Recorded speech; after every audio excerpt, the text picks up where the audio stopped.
Welcome to this week's episode. In this episode, we talk to Joan Zamora, who is a mixed media artist from Los Angeles. If you want to know more about the podcast, please follow us on Instagram at The Creatives Podcast 2020. Enjoy the episode. Joan Zeta is a mixed media artist who is a member of the collective Ni Santas. At the age of 8, Zeta came to the United States from Mexico. She earned a bachelor's degree from San Francisco State University with the emphasis in painting and photography. Zeta volunteered her time and design skills and printed t-shirts for Chicas Rockeras. Zeta volunteered her time and design skills to print t-shirts for Chicas Rockeras S.E.L.A, an all-girls rock camp. Currently, she also works with students with special needs in Koreatown, Los Angeles. Joan Zeta and I met up at a coffee shop in the southeast of Los Angeles. We had a long conversation about growing up in Los Angeles, going away to college, and finding her voice. We also spoke about her art activism with Ni Santas. This is my conversation with Joan Zeta.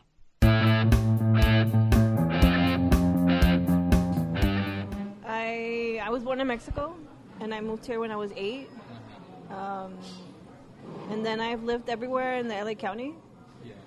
So I moved around like every other year, and then my parents finally bought a house here in South LA. Oh, okay. So then that was after the Northbridge earthquake.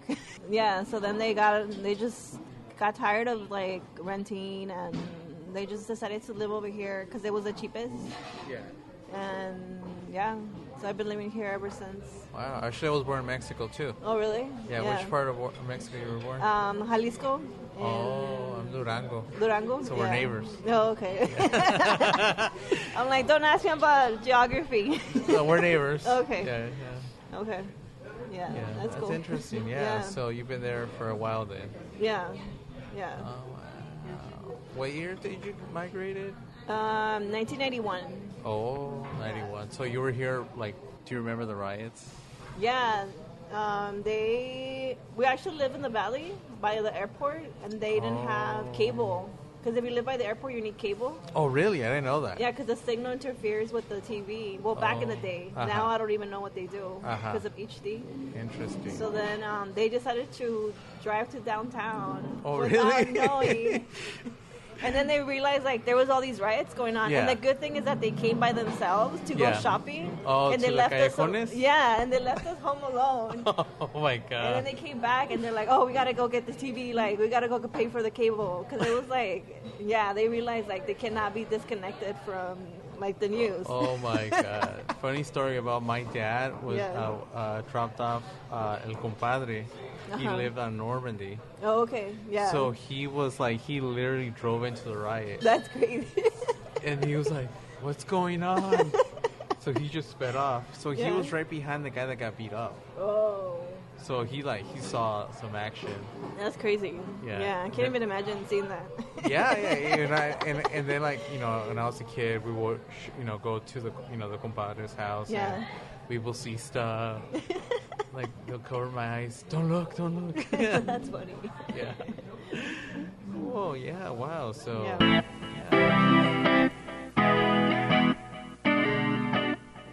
I know you did an interview with Orale Boyle Heights. One quote that I like from the interview you did. I want to transition a little bit into your artwork because you're an artist. Yeah. So the quote, I'm quoting you. Okay. You don't have to be a saint to be remembered. Mm-hmm. Do you remember that quote? No. You said it. You said that about the altar of the blue line. Oh, okay, yeah. Because you were like talking about the person you did the altar. Oh, the person who had died. Yes. Yeah. Damn, I don't remember his name, but yeah, I'm always really bad. It's Cesar. Yeah, Cesar Romero. Rodriguez or Romero. Yeah, one of those two. Yeah. Yeah. He died because he didn't pay fare. Yeah. And I seen the video, and it looks like he got pushed into an oncoming train. Yeah, me too. I saw the video. Yeah, it was like I didn't see it till a year later after it came out because I didn't want to because I actually met his mom. Oh, really? Yeah, and that was really like even this year I saw her, and it's like a family reunion almost. Oh, really? Yeah. So now we got like it's this weird like connection I have with her.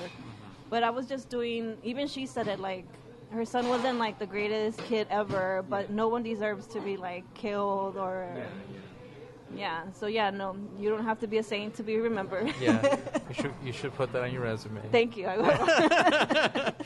That's it was a great. Yeah, Joan said like we do a meme of you.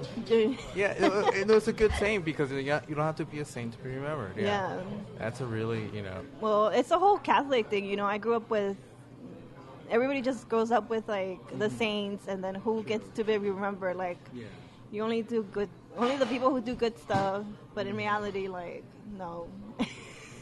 Yeah, like there's like a rule book on how to be a saint. Like, you have to like do like I don't know how many miracles and all this right. crap. Yeah.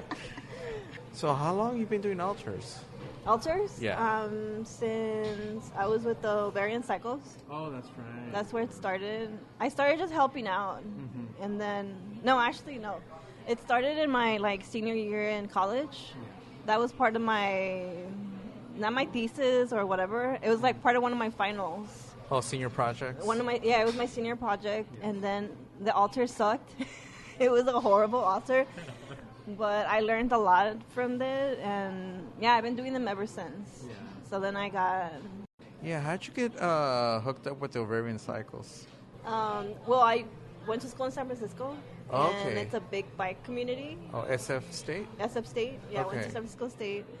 And then I was really into biking. And then when I moved down here, I wanted to continue biking.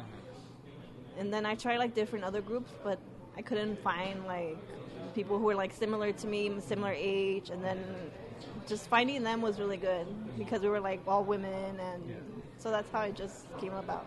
I think somebody just passed out a flyer for Clitoral Mass. Oh, really? And then I just went to Clitoral Mass, and then I enjoyed it so much, I wanted to help organize it the next year. So you found like a kinship between that group of women. Yeah, I did. Yeah. So like similar backgrounds and stories. Yeah, and then they were all like their reputation follows them. Like they're like badass women, and that's what I wanted. Because you're young and you want to like party and ride your bike. So I didn't want to be like. I think now I want to find like a different biking group, but back then that's what I needed and wanted. Yeah, kind of. I've been to shows where the Ovarian Cycles, like. Yeah, we're there. Yeah, they're kind of rowdy. Yeah, I enjoy them. I enjoy it. Yeah, that's cool. Yeah. So you were biking from work or just like for pleasure? Just for fun. For fun. In San Francisco for work, and then here for just fun because you really can't bike. Well, you could, but... Yeah, I tried. Yeah, it's crazy. Yeah, it is. It's super crazy, yeah. What'd you go to a school for? I went to school for art. So it's fine art. For painting and photography. Like, I always tell people, like, the most useless degree ever. Yeah, so... Did your parents support you? I didn't tell them. I just did it. Like, okay. Yeah. That's a badass move. They didn't know I was going to be an art major until, like, one day I brought home, like, I asked my dad, because my dad has always been like, if you go to school, I'll help you pay for it. Yeah. Or whatever I can help you with. And then for stuff for fun, you have to figure it out. So then one day I came home with, like, all this, like, supply list. Yeah. And he's like, no, that's your hobby. Like, you pay for that. And I'm like, no, Dad, that's for school. Like... So that's when he realized, like, what are you going to school for? And I'm like, for art. So that's how they found out that I was actually going to be an art major. So they they saw it more like a hobby, not a job. Yeah. Well, I decided to go into art because I was going to be like a history major. Same here. Yeah. Yeah. But then, like, history requires so much reading and writing. Yes, it does. So then you don't have time for anything because you have to read so much, and you can't really like half-ass read it. Like you have to actually read it. Yeah, you have to read it. Like you have to cite all these books and make arguments. Yeah. So then I'm just like, I don't have time to make art. So then I just decided to go into art. So it was more of a need. Yeah. Like you need to express yourself. Yeah. I see that in your work that you're creating like a reflection of your reality through your art. Yeah. Yeah, that's what I try to do. Yeah, I see it. Yeah. Yeah, thank you. Yeah, you're welcome. Yeah. Yeah. So your dad wasn't like. No. Did your mom say anything? No, they just didn't. Well, because I feel like I've been raising myself since I was in 6th grade. Because, you know, your parents don't really know anything about school. Yeah. So then you're just, like, doing whatever you can. And then... So I've been doing whatever I wanted since 6th grade when it comes to school. So then I didn't even question, like, asking them, like, should I ask for permission? I didn't because, yeah. It's a chingona move. But that's the problem. I didn't think about, like, jobs or anything. I just figured something will work out. Yeah, yeah. And then in my mind, I was like, I'll just be an artist, or like something will happen. I'll just be a teacher, which is what ends up happening all the time. Yeah, even if you went for history, I think you ended up being a teacher. Ended up being a teacher, yeah. But it seems more, people think it's more like reliable, I guess, to be a teacher, like a history teacher. Yeah. It's kind of the same now. Yeah, I guess. I've seen people that, you know, went into English majors and then end up becoming teachers. Yeah. They thought, oh, I'm going to write the great novel and end up teaching. Yeah. So since 6th grade, you're like on your own, you're a chingona, you're like... So was this your like goth years? Yes. your teenage goth years? Yes, I was goth. I was like a dark-skinned goth girl. We tried to stay out of the sun, but no, it didn't work out. Yeah. So who was your bands? It's really lame. It was Green Day.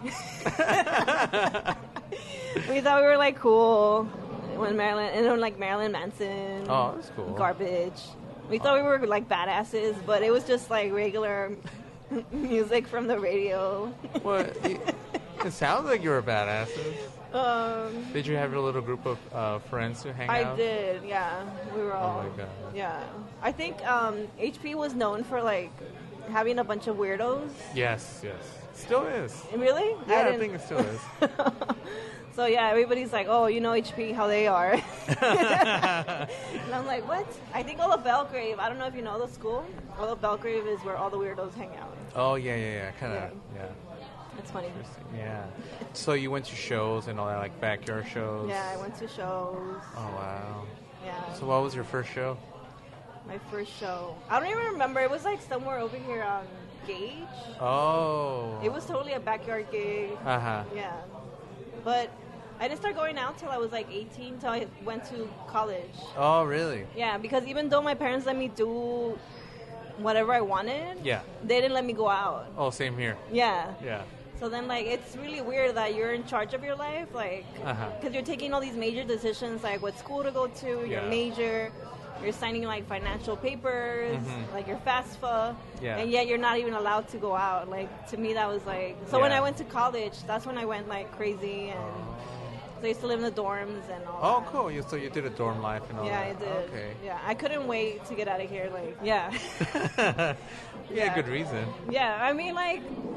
People now are starting to appreciate S.E.L.A, but back then, like, nobody wanted to be here. Like, everybody couldn't wait to get, like, out of here. Like, Yeah. No, actually, Southeast LA, when I'm 30, I'm going to be 36. So my generation, a lot of people actually left. Yeah, same here. Like, just left. They were like, oh, it's boring, it's whatever. Yeah. They left from Moreno Valley, or they left the state. Yeah. So, yeah. But and a lot of them went to Boyle Heights. Yeah, that too. Yeah, I've noticed that. Boyle Heights. Like, if you ask a lot of the people who are, like, or Highland community Park leaders, you ask them where they're from, and they're like, oh, I'm from Southgate. Yeah, it's weird, yeah. It's funny. Yeah, I had a coworker that she grew up, it's not Southeast, but Downey. Yeah. Now she's in Highland Park. Yeah. So I'm like... Yeah, I know your dark secret. Yeah, I know. I know where you come from. Yeah, exactly. Don't try to be cool. Yeah, I'm like, no. I know you went to Pacific in the movie theater for $5. Yes. Yeah. That theater, the Warner, they used to have punk shows. Oh, really? But like in the 80s. Oh, okay. Yeah, there was, I think the Exploited played there, and it turned into a riot. Yeah. That's crazy. Yeah, you could YouTube it. Yeah. Yeah. No, when I was young, I was really into like Viernes 13. Oh, yeah. Didn't they used to play around here at Peter Piper's? I'm sure they did. Yeah, I kind of remember that. But Yeah. I didn't go to that. But yeah, I remember that. So you're Viernes 13, I was a big Viernes 13 fan. like ska core. Yeah, but only into like them and yeah. What other bands did you see? I saw like Left Alone. Oh yeah, me too. Left Alone. Yeah. And then Chencha. The guy from Chencha used to work at my high school. Oh really? So The guitar player? Yeah. I knew his cousin. My mom knows his mom. Oh my god.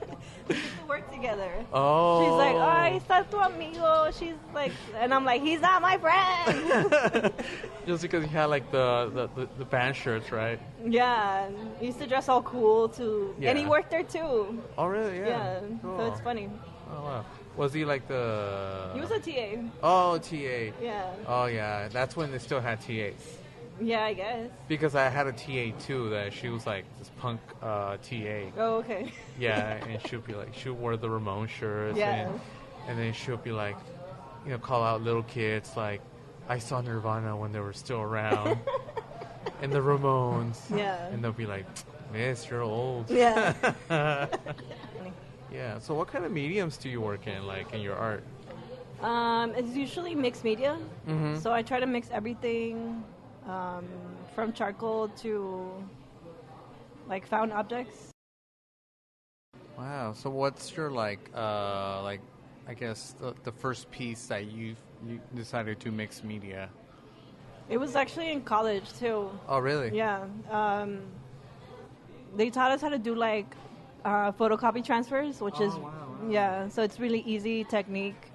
And then I started experimenting with like fabric, photocopying fabric, and then using that to transfer on. And then I started like spilling coffee on it, and yeah, coffee, and I started using hair, which is gross, but it's cool. Yeah, it's cool. I just had to write like this artist statement on it. Like, what does this mean? Yeah, like what does the hair mean? And I just put like, if you do like a DNA sample on it, like 10, 20 years from now, you're going to see like the diet of brown women in the early 2000s. And that's true, you know? Yeah, it's profound, really, yeah. Yeah, so you could actually see like what people were eating back in the day. Yeah, wow, yeah. So. Yeah, it's really profound, yeah, you think about it, yeah. The coffee, kind of like you link it to like the people working the fields, the strain of hair, like, the act of cultivating the coffee, roasting the coffee. Yeah, it's pretty interesting. Any other art pieces that come into mind? I'm really trying to get back into like doing flags, because I got into making like a flag for this artist in San Francisco. He would display them outside his building on 6th Street, which is like the equivalent of Skid Row over here. Oh, okay. By the Tenderloin? By the Tenderloin, yeah. Okay. So he would display them. And then, I just really enjoyed it. And I've done like 3 or 4. Interesting. Do you have any like photos of the art? Yeah, I do. Oh, yeah. You want me to show you? Sure. Show me. Sorry, listeners, you can't see the Sorry. Yeah, I just applied for this thing. That's why I have everything on hand. Oh, that's Don't good. think like Yeah. I'm all like ready to sell people. Well, you have to have your pitch ready. I'm ready. So it's this one. Oh, wow. That's pretty cool. Thank you. Yeah, wow. So it's a 40 and chicken. It's a 40, a pigeon, a chicken leg, and a pink cloud. Okay. Because then when I used to live in San Francisco, I used to live right by this, like the Tenderloin. Yeah. My friend used to live in the Tenderloin. No, she used to live in South the Market, which is also like Skid Row area.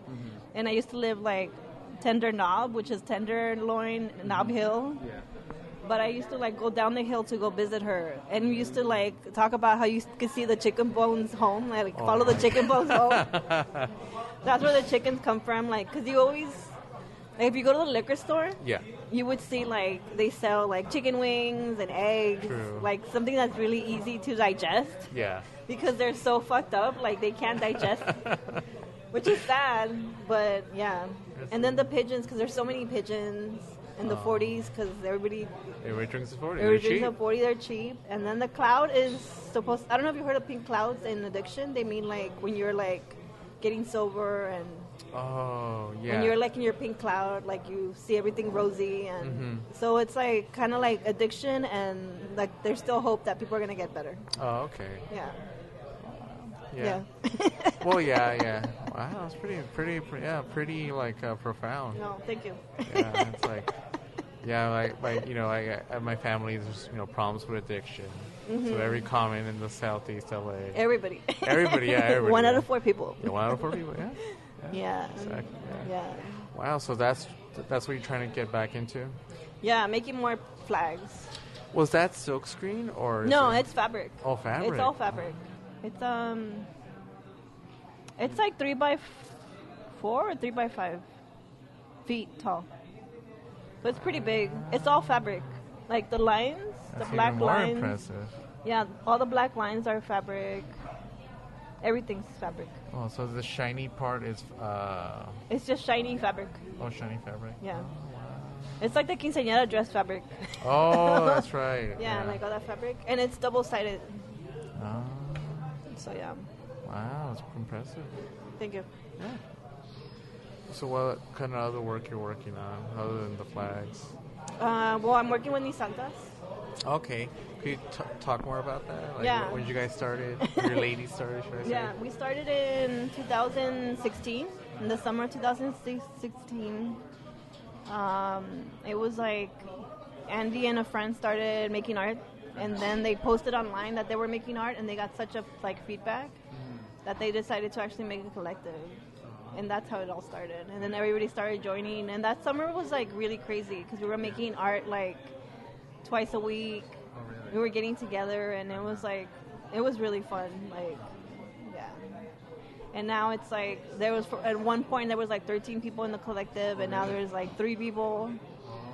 So it's been like there's been drama, and then drama. blood, sweat, and tears. Of course, there's always drama with collectives. So I'm just like. I don't even try to hide it. Like, if you try to hide it, you're lying. True. Yeah. So whenever you're working with people, there's always going to be drama no matter what. And if you're not having drama, then snowballing it to have, like, even bigger drama. That's the way I see it. Yeah. So then, right now there's just 3 of us, and then we're working on a mural. Okay. So we're just doing cool. that. Where are you going to do the mural? It's going to be outside self-help. We've been trying to get it done for a while, so we're just finally like committing to it, and we also still have free monthly workshops once a month.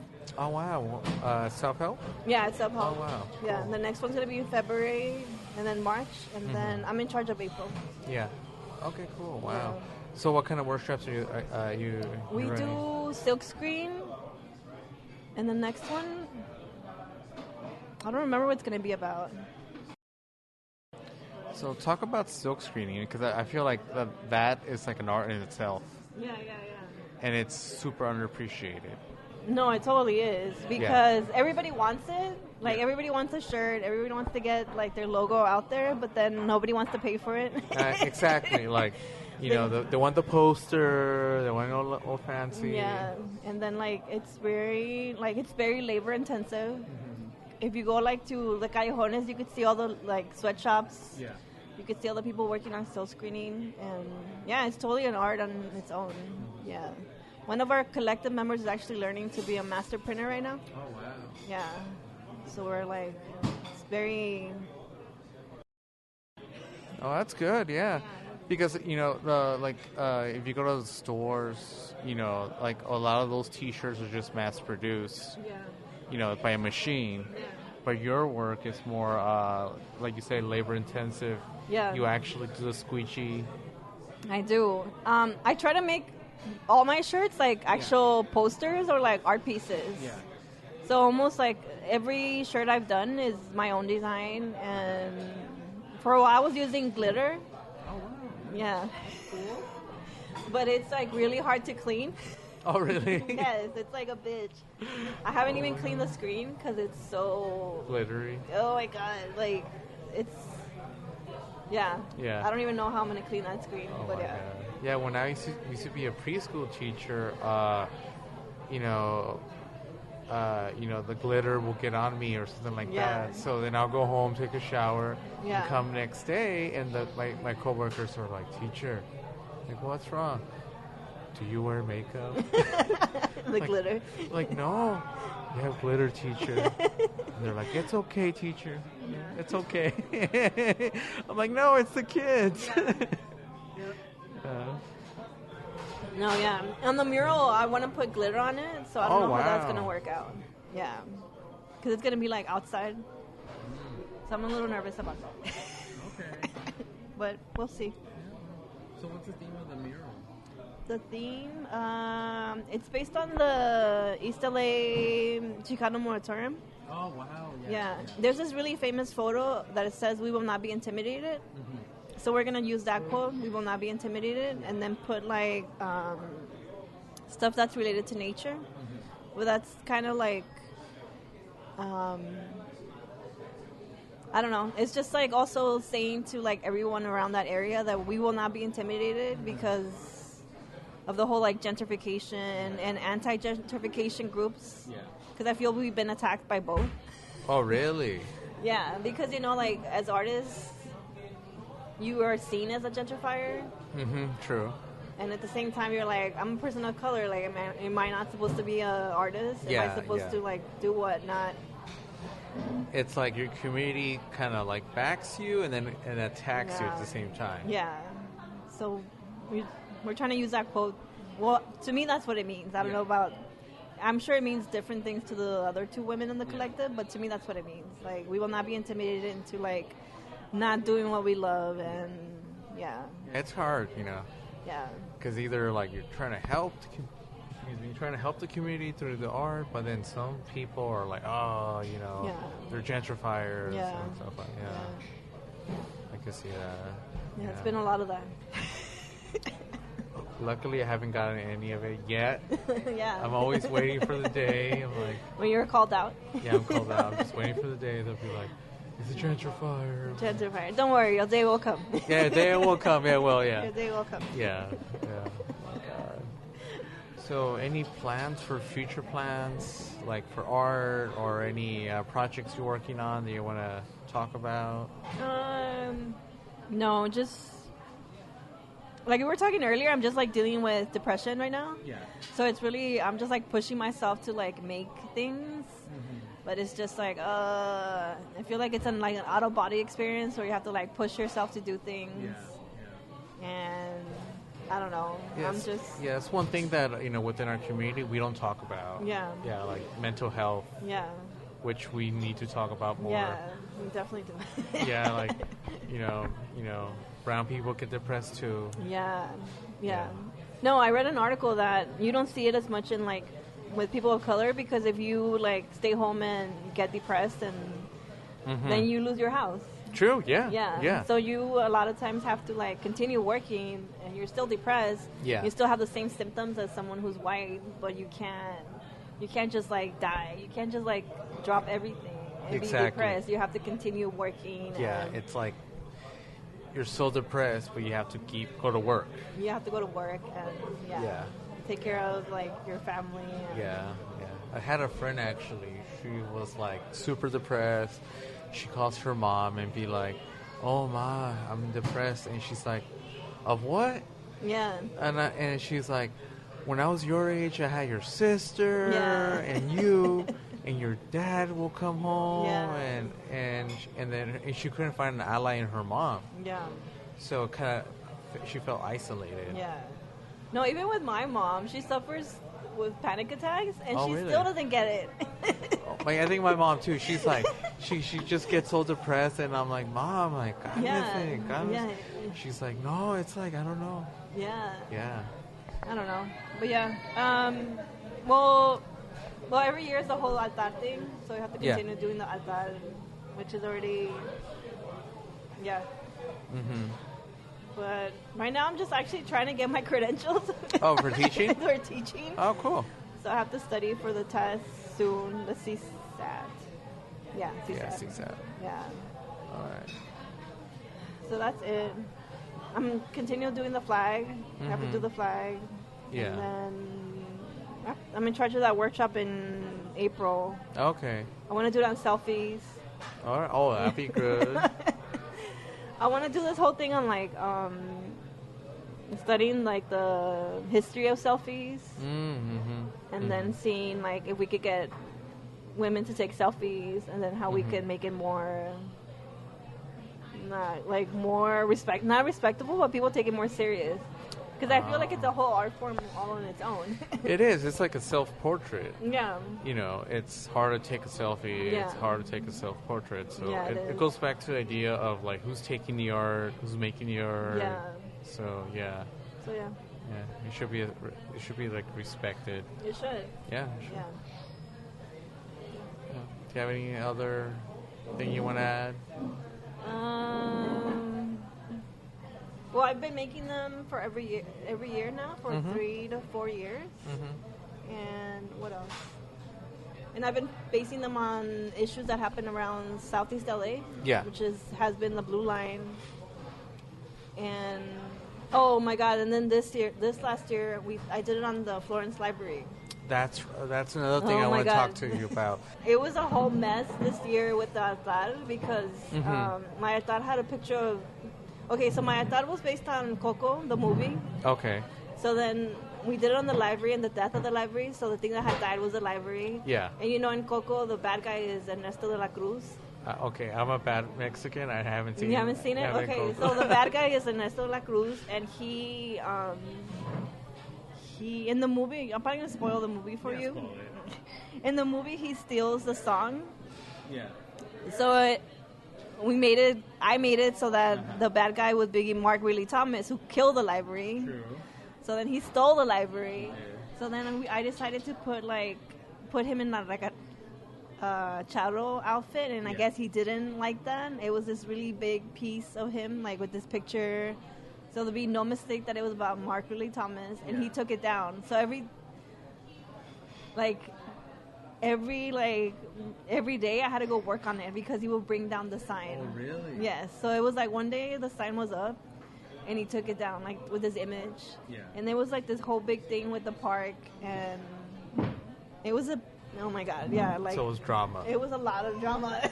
Yeah. Oh my. So every day I was putting up a new sign with his picture. It was like we drew it. My friend helped me draw his picture, and he didn't like that. And then we put like his name, Mark Riley Thomas, like stole the library, and he took it down again. He took it like 3 or 4 times. Really? 3 times? Yes. By the end of the week, I was exhausted. Like.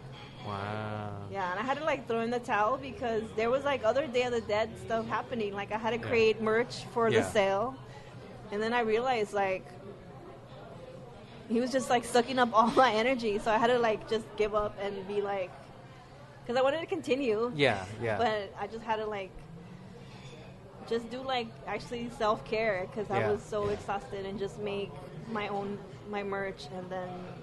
Because that library was so important. It is important to that community. Yeah. Because I remember every time I went there after school, it was a community space where the kids, the little kids would show up, the middle school kids. Yeah. So that was a place where the kids would, conjugate and hang out and stay out of trouble. Yeah. Yeah.